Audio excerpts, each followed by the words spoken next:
प्यारे दोस्तों, आज हम आपको एक ऐसा इब्रतनाक वाकया सुनाएंगे जिसे सुनकर आप जरूर सबक हासिल करेंगे और तौबा करने पर मजबूर हो जाएंगे। क्योंकि जब एक लड़की ने मोबाइल में रील देखने के लिए नमाज को छोड़ दिया और अपने नमाज पढ़ती मां को गाली देने लगी, मगर दोस्तों उस लड़की की उसी हालत में मौत हो गई। जब उस लड़की की मौत हुई, फिर उस लड़की के साथ जो हुआ, जिसे सुनकर आपकी रूह कांपने लगेंगे। तो दोस्तों, इस वाक्य को मुकम्मल तौर पर जानने के लिए वीडियो को आखिर तक देखिएगा। दोस्तों, ये वाकया पाकिस्तान के एक छोटे सी गांव का है। उस गांव में बहुत ही नेक लोग रहा करते थे, जिसमें गरीब लोग भी थे और अमीर लोग भी थे। उसी गांव में एक एक बूढ़े माँ बाप अपने एक बेटी के साथ रहा करते हैं। वह दोनों मियाँ बीवी बहुत ही नेक और परहेजगार इंसान थे। हर वक्त अल्लाह की इबादत किया करते थे। हर एक काम सिर्फ अल्लाह के लिए किया करते थे। गांव वाले उन दोनों मियाँ बीवी का बहुत तारीफें किया करते थे कि दोनों मियाँ बीवी कितने अच्छे लोग हैं, गरीब होकर भी अल्लाह का हर वक्त शुक्र अदा करते हैं। मगर दोस्तों, कभी कभी औलाद माँ बाप से काफी हटके हो जाता है। माँ बाप तो नेक होते हैं, लेकिन उनकी ही औलाद अल्लाह का नाफरमान बन के रह जाता है। तो चलिए कहानी को शुरू करते हैं। उस गांव में जो नेक शख्स था, उसका नाम अब्दुल शफीक मुल्तानी था और उसकी बीवी का नाम शबनूर निशा था। वो दोनों मियाँ बीवी अपनी माह-ए-नूर बेटी के साथ रहते थे। बड़ी मन्नतों मुरादों के बाद उनको अल्लाह पाक ने एक ही बेटी अता की थी। अब्दुल शफीक मुल्तानी अपनी बेटी से बहुत ही मोहब्बत करता था। दोनों मियाँ बीवी ने बड़े लाड़ प्यार से अपनी बेटी माह-ए-नूर को पाला, उनको हर एक खुशी दी। खुद भूखे रहकर अपने बेटी को पेट भर के खिलाया। उनकी बेटी माह-ए-नूर बहुत ही अच्छी सेहत वाली थी और वो बच्ची जो कि बचपन से ही बहुत खूबसूरत थी। जब भी वह मीठी मीठी बातें करती, तो वह दोनों मियाँ बीवी अपनी बेटी की इन मीठी मीठी बातों से बड़ा खुश होते थे। और अब्दुल शफीक मुल्तानी यही सोच के खुश थे कि मेरी बेटी बड़ी होकर मेरा नाम रोशन करेगी, आलिमा बनेगी। और फिर इसी तरह वक्त गुजरता गया। उनकी माह-ए-नूर बेटी थोड़ी बड़ी हो गई। एक दिन अब्दुल शफीक मुल्तानी जब नमाज पढ़कर घर वापस आया, तो क्या देखता है कि उसकी बेटी ने बहुत सारा मेकअप किया हुआ है। तो अब्दुल शफीक मुल्तानी को इस बात पर बड़ा गुस्सा आया। उसने अपनी बीवी को कहा, ए अल्लाह की बांदी, समझाओ अपनी बेटी को, ये क्या उसने हरकतें शुरू कर दी। इतनी छोटी सी उम्र से इकलौती बेटी होने का यह मतलब नहीं कि यह इस तरह की गंदी हरकतें करें। तुमको मालूम नहीं है कि हमारे खानदान में इस तरह का रिवाज नहीं है। शादी से पहले कोई किसी तरह का मेकअप नहीं करेंगी। अगर मेकअप करेगी भी तो शादी के बाद करेगी, सिर्फ अपने शहर को दिखाने के लिए। क्यों इसे इस तरह के हरकतें करते करने देती हो। समझाओ अपनी बेटी को, इसे आज के बाद इस तरह से मेकअप बिल्कुल भी नहीं करे। तुम उसे पर्दे की नसीहत करो। माह-ए-नूर अब बालिग हो गई है, अब उस पर पर्दा फर्ज हो गया है। माह-ए-नूर को प्यार से समझा दो, यह पर्दा किया करें, न कि यह फैशन करके बाहर घूमे। अब्दुल शफीक मुल्तानी की बीवी शबनूर निशा को इस बात का बहुत गुस्सा आया कि उसने उसकी लाडली बेटी को डांट दिया। उसने शौहर को तो कुछ ना बोला, लेकिन बेटी का हाथ पकड़कर नाक फुलाए हुए अंदर चली गई। अब्दुल शफीक मुल्तानी ऊंची आवाज से कहने लगा, देख लेना, एक दिन तुम जरूर पछताओगी। बेटी को डांटना चाहिए तो बेटी के तरफ ही हो गई।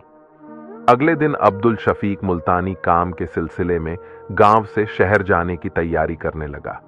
फिर जिस दिन जाने की बारी आई, तो जाते वक्त अब्दुल शफीक मुल्तानी अपनी बेटी का माथा चूमने लगा और कहने लगा, बेटी हमेशा खुश रहो, बस कुछ अरसे की बात है, फिर मैं घर वापस तेरे पास लौट आऊंगा।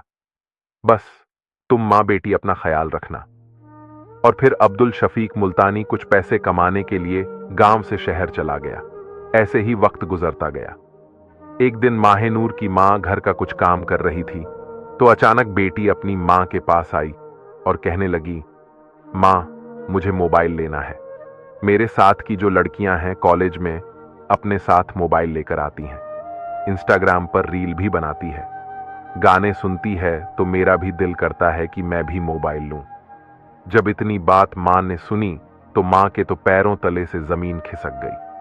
मां बोली, बेटी ये तुम क्या कह रही हो। पहले भी तुम्हारे बाप को तेरा मेकअप करना बिल्कुल पसंद नहीं, इसी वजह से तेरे बाप ने मुझे डांटा था। लेकिन मां की बात सुनकर माहिनूर को बहुत ही ज्यादा गुस्सा आया। अपनी मां को बोली, मां मुझे कुछ नहीं सुनना, मुझे आप मोबाइल लेकर दे। अगर मुझे मोबाइल ना मिला तो ना तो मैं कुछ खाऊंगी, ना पीऊंगी, ना कोई घर का काम करूंगी और ना ही कॉलेज जाऊंगी। चाहे जो मर्जी कर लो, जब तक आप मुझे मोबाइल नहीं लेकर देंगी मैं कोई काम नहीं करूंगी। मुझे हर हाल में मोबाइल लेना है। इतना कहकर वह रोने लगी। उसकी मां को उसी पर बड़ा तरस आया, क्योंकि उनकी कोई और औलाद जो ना थी, उनकी यह एक ही तो बेटी थी। फिर माहिनूर की मां उसके पास आई और बोली, बेटा अल्लाह का वास्ता खाना खा लो, तुम्हारी तबीयत खराब हो जाएगी।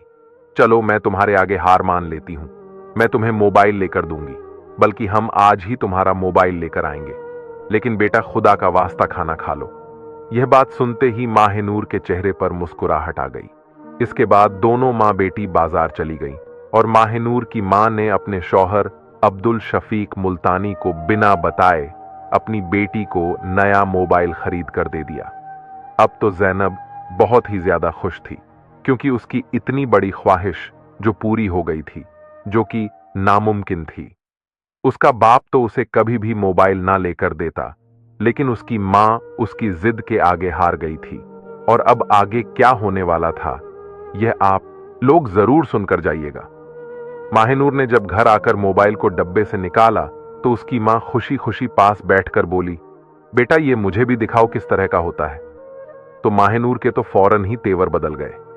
कहने लगी, मां जा काम कर, तुझे क्या पता मोबाइल क्या होता है और कैसे चलता है।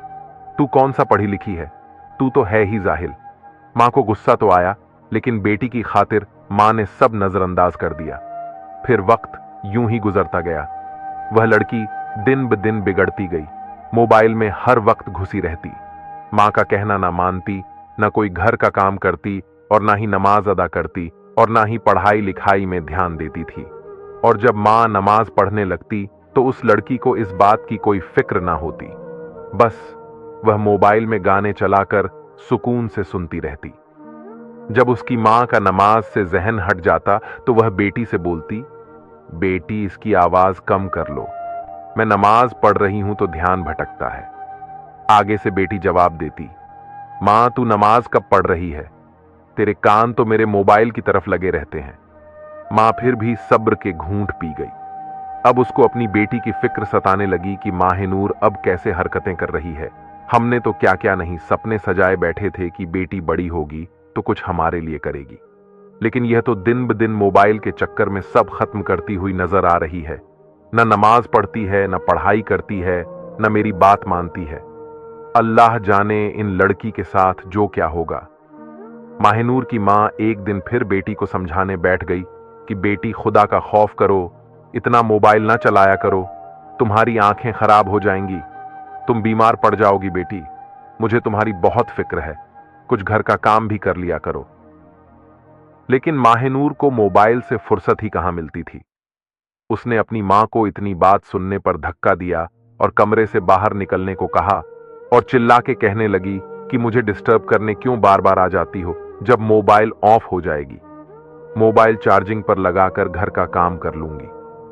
मगर दोस्तों, उस वक्त माहिनूर की मां को एहसास हुआ कि उसने कितनी बड़ी गलती कर दी और अब तो यह लड़की मेरे हाथों से निकल चुकी है। पहले तो माहिनूर मोबाइल पर गाने ही सुनती थी, लेकिन अब तो उसने हद ही पार कर दी।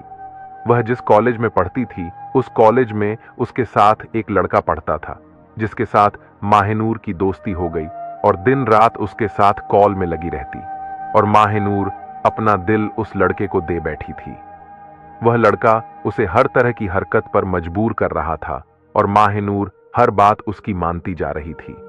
अब तो उसे अपनी मां बिल्कुल भी अच्छी नहीं लगती थी। वह अपनी मां को बर्दाश्त ही नहीं कर पा रही थी। बस हर वक्त यह दुआ करती कोई ऐसा दिन आ जाए और मेरी मां कहीं गायब हो जाए या मर जाए या इस घर से निकल जाए और मैं उस लड़के से जी भर के बातें करूं। इसी तरह से 2 से 3 महीना गुजर गया। माहिनूर अपनी मां की मुसलसल नाफरमानियां करती रही, मां से झगड़ा करती रही। एक दिन माहिनूर जब उस लड़के को अपनी तस्वीरें भेज रही थी तो माहिनूर की मां ने उसे देख लिया तो उसने माहिनूर के मुंह पर एक थप्पड़ मारा और बोली, क्या मैंने इसलिए तुझे मोबाइल लेकर दिया था? माहिनूर को इतनी सी बात को सुनकर बड़ा गुस्सा आया। उसने अपनी मां को एक झटके से जमीन पर धक्का देकर फेंका और मारने लगी, और साथ साथ यह कह रही थी कि तुम्हारी हिम्मत कैसे हुई मुझे थप्पड़ मारने की? मेरी अपनी जिंदगी है, मैं उसे अपनी मर्जी से जीऊंगी, और एक तू है कि मुझे जीने का कोई हक नहीं देती। न कहीं तू मरती है न मेरी जान छोड़ती है। माहिनूर अब तो नाफरमानी की सब हदें ही पार कर चुकी थी। वह अपनी मां को बुरी तरह मार रही थी। मगर दोस्तों, अल्लाह का करना ऐसा हुआ, उसी दिन अचानक दरवाजा खुला और माहिनूर का बाप बिन बताए ही शहर से वापस आ चुका था। उसने आते ही घर में यह माहौल देखा। उसने भागकर अपनी बीवी को जमीन से उठाया और बेटी को एक जोरदार थप्पड़ मारा और बोला कि बेटी, शर्मो हया क्या बेचकर खा गई हो? तुम्हारे इतनी हिम्मत कि तुम अपनी मां को मारो।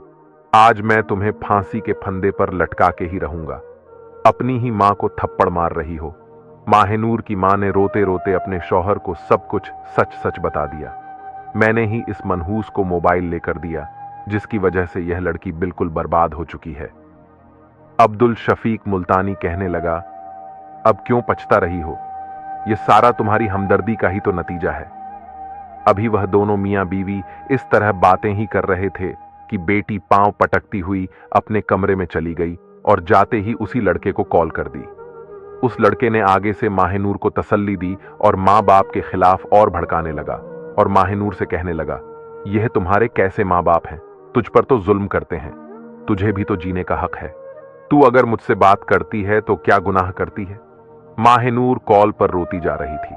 उस लड़के ने माहिनूर से कहा, तुम्हारा बाप जो कुछ भी कमा कर लाया है, तुम ऐसा करो, सब कुछ समेट और मेरे पास आ जाओ, हम भागकर शादी कर लेंगे।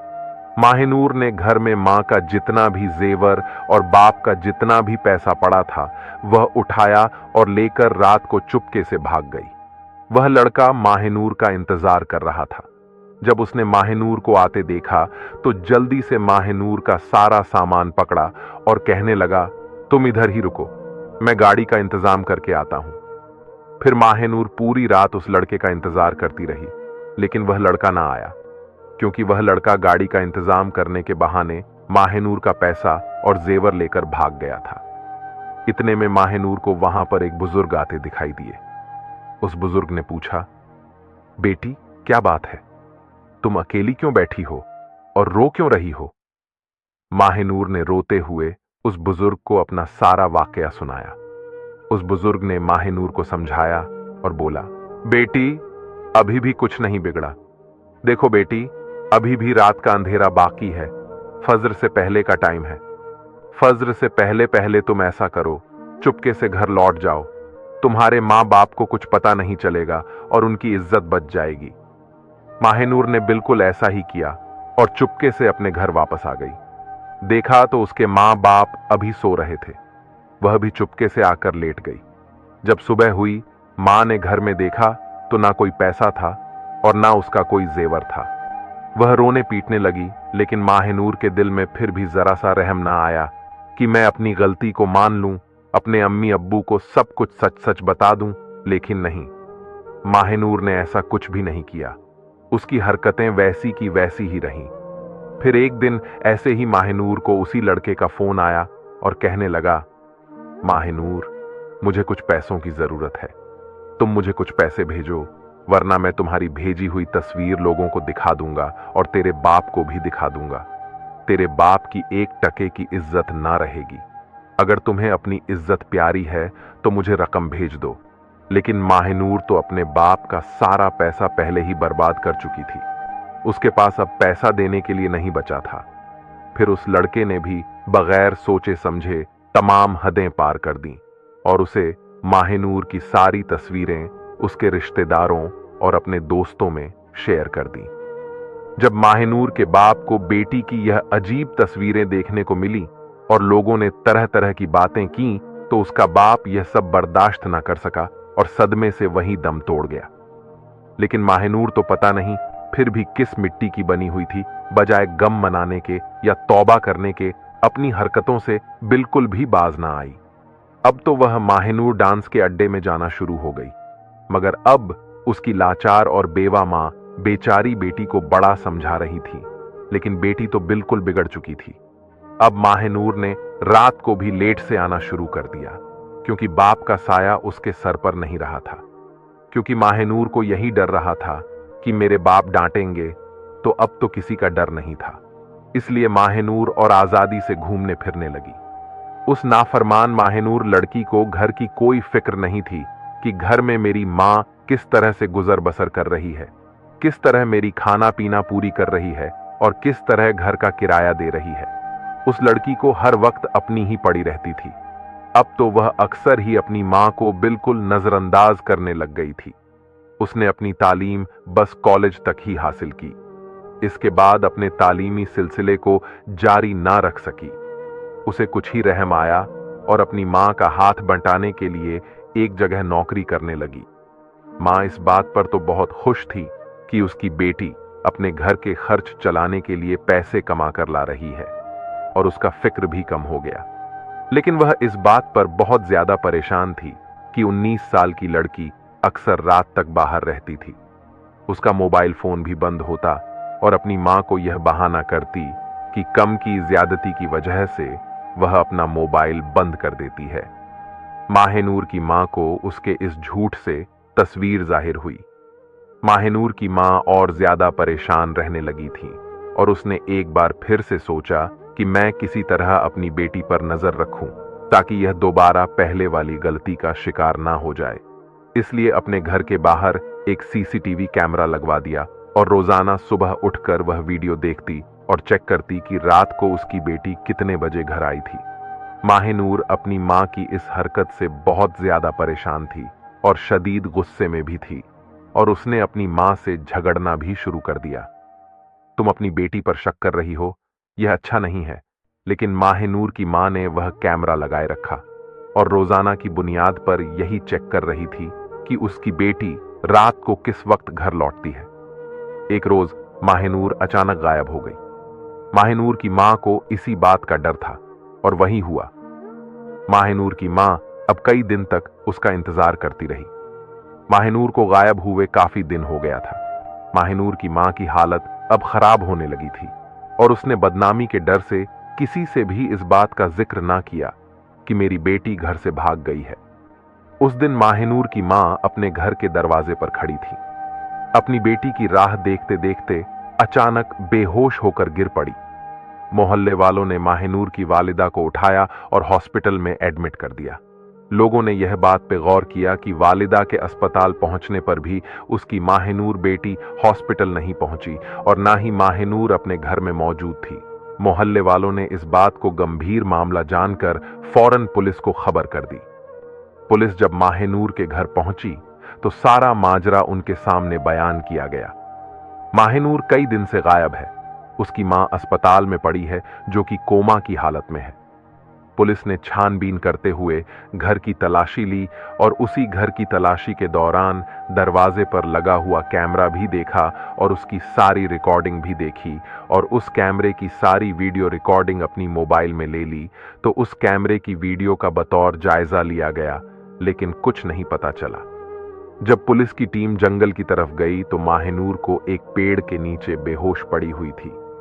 पुलिस की टीम ने जल्दी से उसे हॉस्पिटल ले गया, लेकिन वह कुछ ही देर में तड़प तड़प के इस दुनिया से रुखसत हो गई, क्योंकि डॉक्टर ने बताया कि इसके साथ 3 दिनों से जंगली जानवर उसके जिस्म को नोच रहे थे और उसके शर्मगाह और बदन के कई हिस्सों के साथ जानवरों ने बहुत घिनौना काम किया था, जिसके कारण इसकी हालत मौत से भी बदतर हो गया था।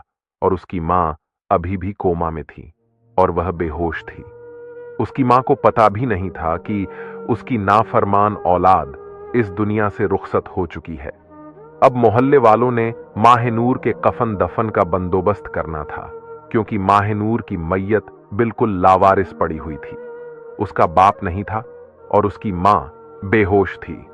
तो अब गांव वालों की यह जिम्मेदारी बनती थी कि वह उसके कफन दफन का इंतजाम करें।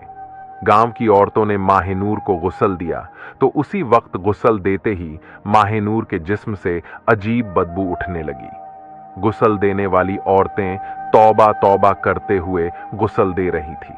जब वहां से बाहर निकली और बाहर खड़े मर्दों से कहा, मैयत में से इतनी बदबू आ रही है, आप लोग ऐसा करो, बगैर गुस्ल के ही इसको दफन कर दो, क्योंकि कोई भी इंसान इस बदबू में खड़ा नहीं हो सकता।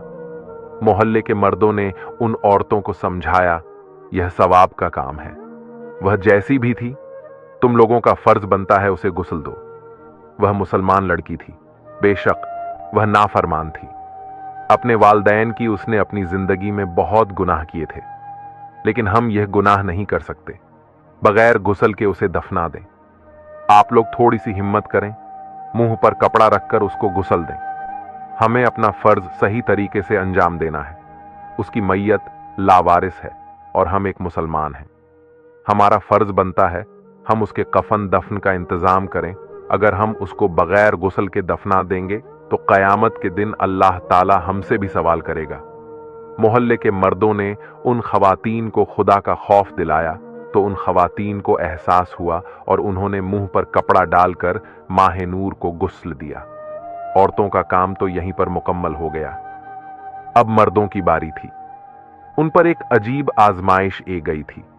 जैसे ही उन्होंने माहनूर की मैयत को उठाया तो चारपाई इतनी भारी हो गई कि उनसे उठाई ही ना जाती थी। सब बहुत परेशान थे। अचानक से बारिश शुरू हो गई। दोपहर का वक्त था और सब लोग बारिश के थमने का इंतजार कर रहे थे ताकि उसको सही तरीके से दफना सके। दोपहर से रात हो गई। बारिश अब तूफानी बारिश में तब्दील हो चुकी थी और बाहर का मौसम ऐसा था कि कोई भी इंसान इस मौसम में बाहर निकलकर माह नूर की तदफीन नहीं कर सकता था। सब लोग परेशान थे। 2 दिन मुसलसल बारिश होती रही और इतनी ज्यादा बारिश हुई, मुमकिन ही नहीं था कि कोई बाहर निकले।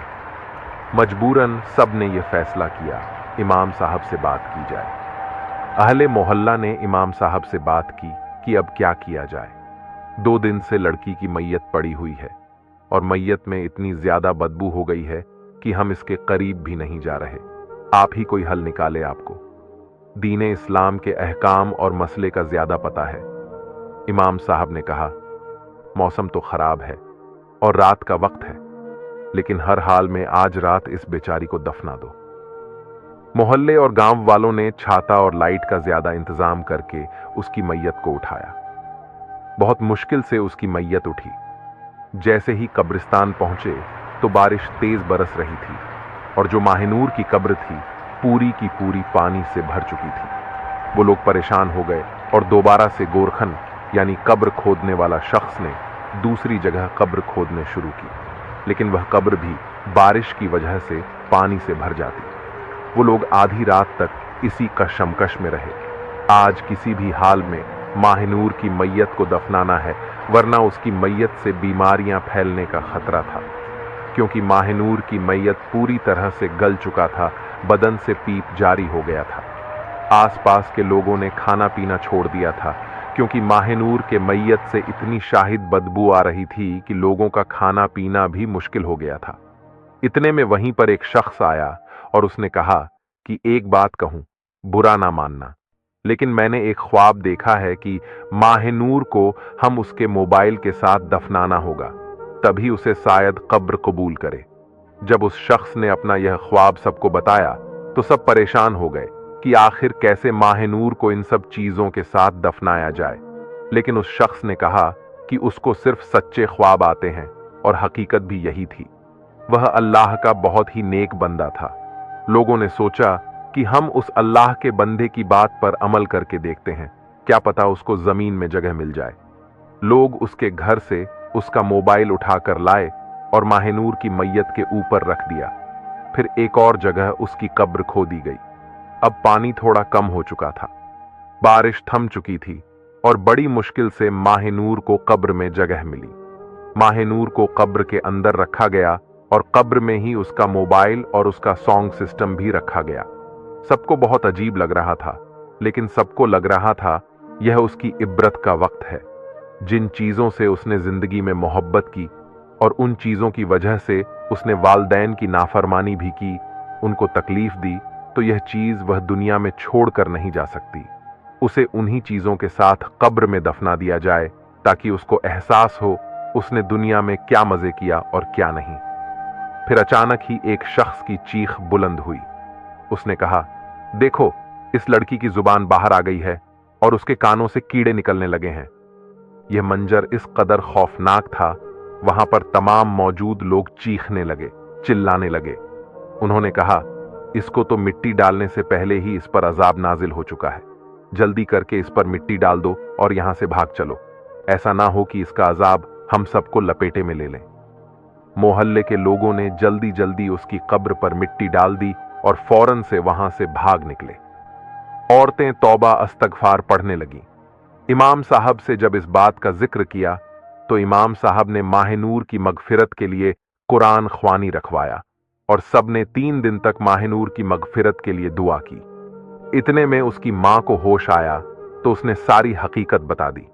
उसकी मां रोने लगी और सब ने उसकी मां से कहा, तुम अपनी बेटी को माफ कर दो तो अल्लाह भी उसे माफ कर देगा, वह बहुत अजाब में है। माहिनूर की मां बहुत रोने लगी और उसने अल्लाह के हुजूर सजदे करके अल्लाह से अपनी बेटी के लिए मगफिरत तलब की और कहने लगी, ए अल्लाह रब्बुल इज्जत, वह मेरी नाफरमान बेटी थी। ए पाक परवरदिगार, तू उसकी मगफिरत फरमा, क्योंकि मुझ में ही तो कमी थी। मेरे से उसकी तरबियत करने में कमी ही हो गई थी। मैंने उसको इतना लाड प्यार दिया और उसकी यह जिंदगी मेरे लाड प्यार का नतीजा ही थी जो बुरी गुजरी। जब उसकी मां ने उसको माफ कर दिया तो फिर इमाम साहब ने कहा, तुम लोग माहिनूर की कब्र को खुदाई करो और वह सॉन्ग सिस्टम और मोबाइल वहां से निकाल दो। यह सही तरीका नहीं है, इस तरह मैयत को नहीं दफनाना चाहिए था। तुम लोगों को पहले मुझसे यह बात पूछ लेनी चाहिए थी। इमाम साहब के कहने पर मोहल्ले वालों ने दोबारा कब्रिस्तान गए। अब धूप निकल चुकी थी और कब्रिस्तान की जमीन खुश्क थी। उन्होंने कब्र की खुदाई शुरू कर दी और देखा तो कब्र ठीक ठाक थी और उसमें माहिनूर की मैयत भी अब सही सलामत था। उन्होंने कब्र में मौजूद मोबाइल और सॉन्ग सिस्टम बाहर निकाला और अल्लाह के हुजूर तौबा किया। कब्र में माहिनूर के साथ उन लोगों को यह सब चीज नहीं दफनाने चाहिए थी। फिर अचानक से एक शख्स की नजर माहिनूर के चेहरे पर पड़ी तो उन्होंने देखा कि उसके चेहरे से अजाब हट चुका है। उसकी जुबान भी सही है, उसका चेहरा रोशन है और लोगों ने महसूस किया उसकी कब्र से अब खुशबू भी आ रही थी। वापस आकर उन्होंने इमाम साहब से यह माजरा बयान किया तो इमाम साहब ने कहा, यह उसकी मां की दुआ थी जो कबूल हो गई, क्योंकि मां की दुआ को जन्नत की हवा इसलिए कहा जाता है, जब वह औलाद को लग जाए तो जन्नत की हवा की तरह ही लगती है। और माहिनूर को उसकी मां की दुआ लग चुकी थी। अहले मोहल्ला ने फिर से कुरान ख्वानी की और माहिनूर की मगफिरत के लिए दुआ की और सब ने अल्लाह से माफी मांगी कि उन्हें कब्र में मोबाइल और सॉन्ग सिस्टम नहीं डालना चाहिए था। अहले मोहल्ला को एहसास हो गया था कि उन्होंने यह काम करके बहुत बड़ा गुनाह कर दिया, कब्र की और मैयत की बेहुरमती की। इसीलिए उन्होंने अल्लाह से माफी मांगी। कुछ दिन बाद माहिनूर की मां को एक ख्वाब आया जिसमें माहिनूर बहुत खुश थी और अपनी मां से कह रही थी, मां, मैंने तुम्हारी और अब्बा की सारी जिंदगी नाफरमानी की। तुम लोगों को बहुत तकलीफ दी, जिसकी मुझे बहुत बड़ी सजा मिल रही है। लेकिन जैसे ही तुमने मेरे लिए दुआ शुरू की तो अल्लाह ने मुझसे अजाब हटा दिया। सुभान अल्लाह। प्यारे दोस्तों, बेशक वालदैन का दर्जा बहुत बुलंद है। फिर माहिनूर अपने मां की ख्वाब में आकार कहने लगी कि काश मैं आप लोगों की नाफरमानी ना करती और आप लोगों की फरमाबरदार होती तो यह जो अजाब मुझे मिला था वह भी ना मिलता। लेकिन मां, यह तुम्हारी दुआ है, तुम्हारी दुआ ने ही मुझे इस अजाब से बचाया। यह ख्वाब सुनकर अहले मोहल्ला खुश हो गए और इमाम साहब ने सबसे कहा, देखो, हम लोग सब कितने गुनाहगार हैं, बड़े बड़े गुनाह करते हैं और हमें उसकी सजा भी मिलती है। लेकिन अल्लाह की जात इस कदर मेहरबान है, जब इंसान को उसकी गलती का एहसास हो जाए तो फौरन से अल्लाह रब्बुल इज्जत उस इंसान को माफ फरमा देता है। यह अल्लाह की रहीमी और करीमी है, वह हमें माफ कर देता है। अगर वह हमें माफ ना करता तो हम तो हमेशा आग में जलते रहते। मगर इसका यह मतलब नहीं कि अल्लाह को रहमान और रहीम समझकर हम गुनाह करते रहे, बल्कि इसका यह मतलब है हमें अल्लाह की फर्मा बरदारी करनी चाहिए, उसके रास्ते पर चलना चाहिए। जब हमारा रब हमसे इतनी मोहब्बत करता है तो हमें भी चाहिए हम अपने रब से मोहब्बत करें और उसके फरमाबरदार बंदों में से बन जाएं। प्यारे दोस्तों, उम्मीद करता हूं आज की वीडियो से आपने बहुत सबक हासिल किया होगा, इसलिए अपने फैमिली में भी वीडियो शेयर करें। आखिर में अल्लाह पाक से यही दुआ है कि अल्लाह पाक हमें हुजूर की बताई हुई बातों से जिंदगी गुजारने की तौफीक अता फरमाए। आमीन। इस वीडियो को एक लाइक भी जरूर कर दीजिएगा, क्योंकि लाइक करने से यूट्यूब इस वीडियो को और भी लोगों तक पहुंचाता है। और हाँ, इस वीडियो को शेयर भी कर दें। हो सकता है आपके एक शेयर से यह बात किसी के दिल में उतर जाए और हम सबके लिए सदकाए जारिया बन जाए। आमीन। दोस्तों, जाते जाते बता दें कि हमने 4 वीडियो आपके लिए मोबाइल की स्क्रीन पर लगाया है। बहुत ही अच्छी कहानियां हैं। अगर अभी आपके पास टाइम है तो इन सारे